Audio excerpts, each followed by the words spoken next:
Bom dia, boa tarde, boa noite. Hoje o assunto da nossa videoaula vai ser sobre filosofia medieval, qual foi desenvolvida na Europa durante o período da Idade Média, sobre a filosofia islâmica, ainda na Idade Média, onde a produção de comentários sobre a filosofia grega se manteve. No Império Bizantino, durante os séculos, o que garantiu a preservação de grande parte da obra de Aristóteles. De lá, a tradição aristotélica passou ao mundo árabe, onde floresceu mesclada ao neoplatonismo, retornando posteriormente à Europa. E a filosofia judaica, que é a conjunção de estudos de filosofia e teologia judaica. É uma história do pensamento judeu e não significa necessariamente filosofia no sentido grego antigo.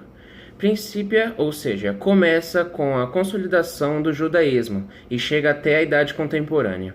Então já vai deixando um like, se inscreve no canal se não é inscrito e bora pro vídeo.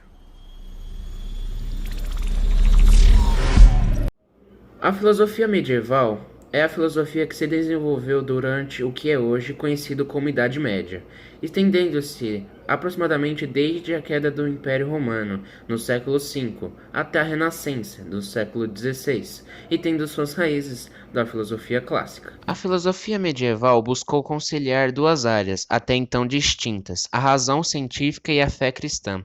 A filosofia medieval abordava, essencialmente, os problemas relacionados com a crença e a influência de Deus para a realidade. É dividida em duas grandes partes, a patrística e a escolástica.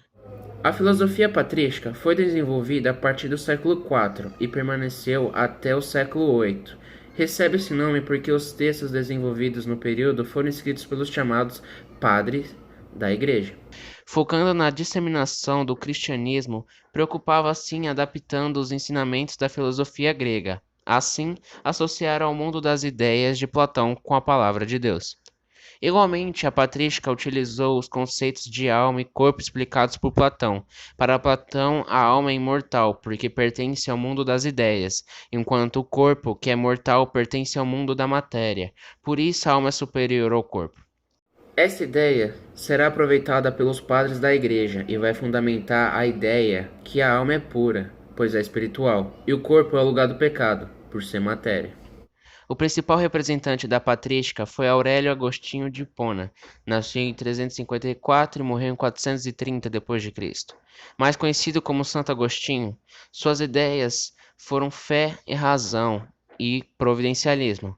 Santo Agostinho acreditava na fusão da fé e da razão para encontrar Deus. Quando ao providencialismo, para Agostinho, tudo que ocorre ao ser humano é pela vontade de Deus, a providência. A filosofia escolástica se desenvolveu durante os séculos IX e XVI. Seu nome provém da palavra escola, pois a filosofia deveria ser ensinada aos estudantes.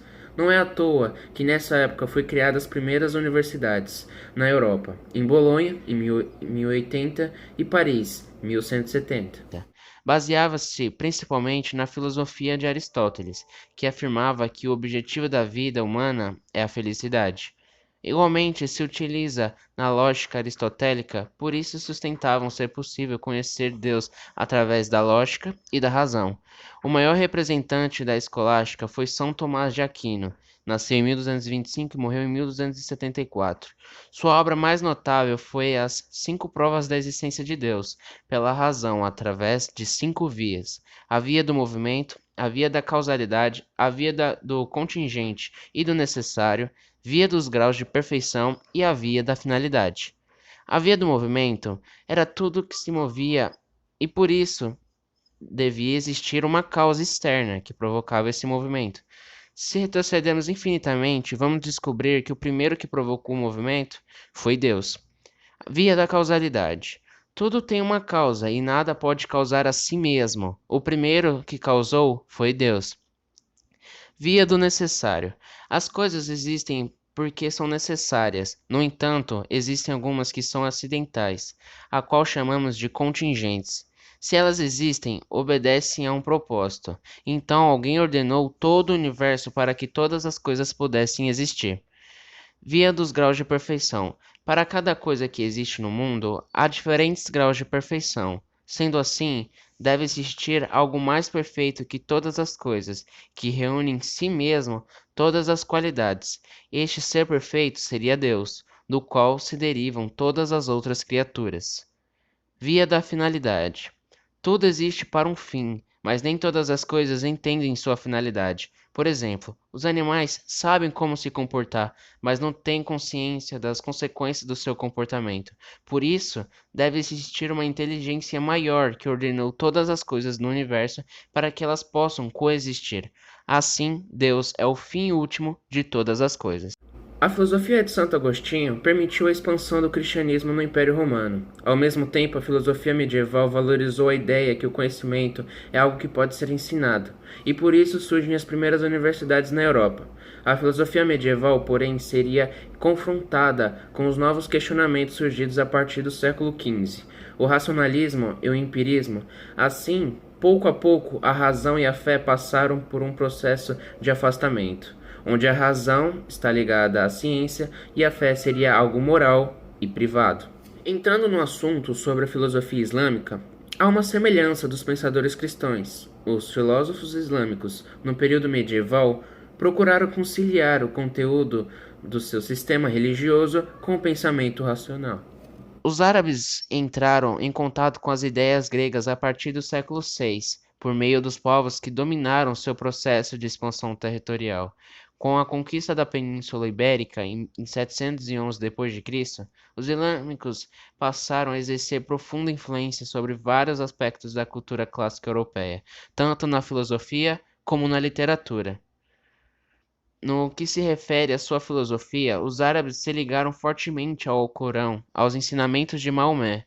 Seus filósofos podem ser agrupados em dois conjuntos de pensadores: os que viveram e realizaram nas suas produções no Oriente, como Avicena, e os que habitaram e trabalharam no Ocidente, como Averroes.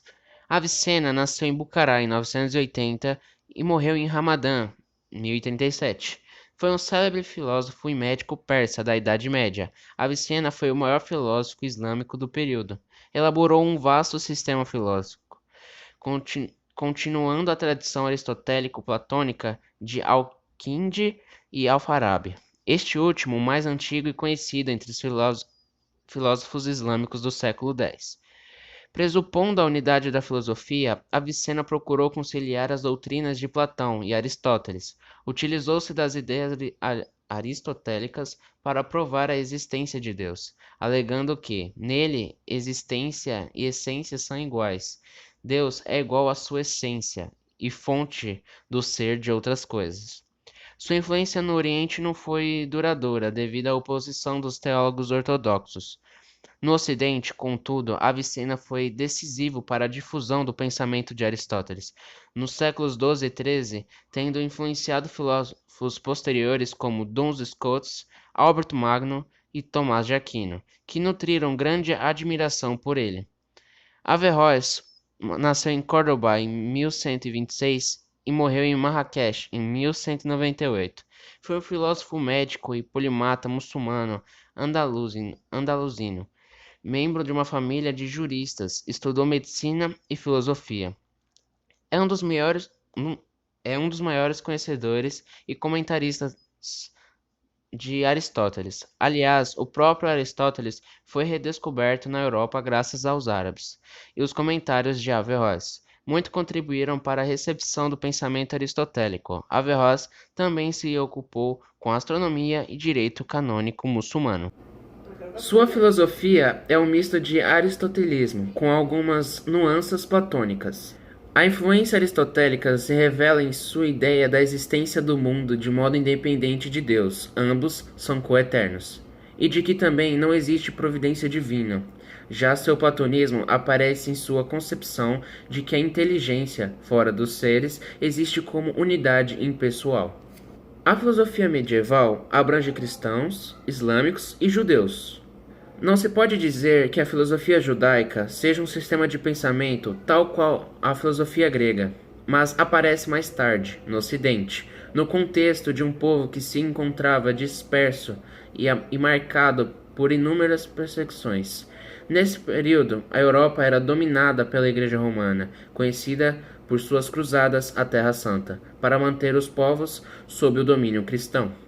Pelo fato de ter sido sempre perseguida, atacada e desterrada, a nação judaica não estabeleceu uma filosofia aos moldes da Grécia Antiga. Em razão disso, as poucas manifestações filosóficas entre os pensadores judeus ocorreram muito mais na esperança de que se obtessem melhores condições em suas relações socioculturais. Essa filosofia se caracterizou pela tentativa de compreender os mandamentos e seu possível cumprimento em toda a extensão da vida, de tal modo que muitos dos seus pensadores chegaram a refletir exaustivamente sobre a aplicação de cada um deles. Outra preocupação era a reflexão em torno das suas raízes mais profundas, tendo sempre a Torá como principal modelo. Moisés Maimônides, em hebraico Moshe ben Maimon, nasceu em Córdoba 30 de março de 1135 e morreu no Egito, 13 de dezembro de 1204. Foi um filósofo religioso, codificador rabínico e médico. Maimônides escreveu 10 trabalhos de medicina em árabe e vários trabalhos de teor religioso, onde reflete sua visão filosófica sobre o judaísmo. Escreveu a obra Guia dos Perplexos, fundado na Torá. Este livro concilia o judaísmo com o uso da razão, como diversos judeus entusiasmados com a filosofia árabe aristotélica desprezavam os conhecimentos bíblicos. Maimônides criou esta obra como princípio teológico, metafísico e moral. Esse foi o vídeo, espero que tenham gostado. Se gostou, deixa seu like e compartilha para um amigo seu que tem dúvida no assunto. E se inscreve no canal. Dependente da sua filosofia, fique com Deus e até a próxima. Onde floresceu mesclada ao A filosofia patrística foi desenvolvida a partir do século IV e permaneceu. É certinho. Sua filosofia é um misto de essa palavra não fixa na cabeça, cara. Sua filosofia é um misto de aristotelismo, com algumas se revela em sua ideia de existência do mundo. Do mundo não. Do mundo, só que. Desculpa esse vídeo, vai Buga. Não, que é muito grande. Fica não. Vai editar. Fica não. Tá, vai. Agora indo pro assunto sobre a filosofia judaica. A filosofia medieval abrange cristãos, islâmicos. Eita, peraí. Mas parece. Não, pera.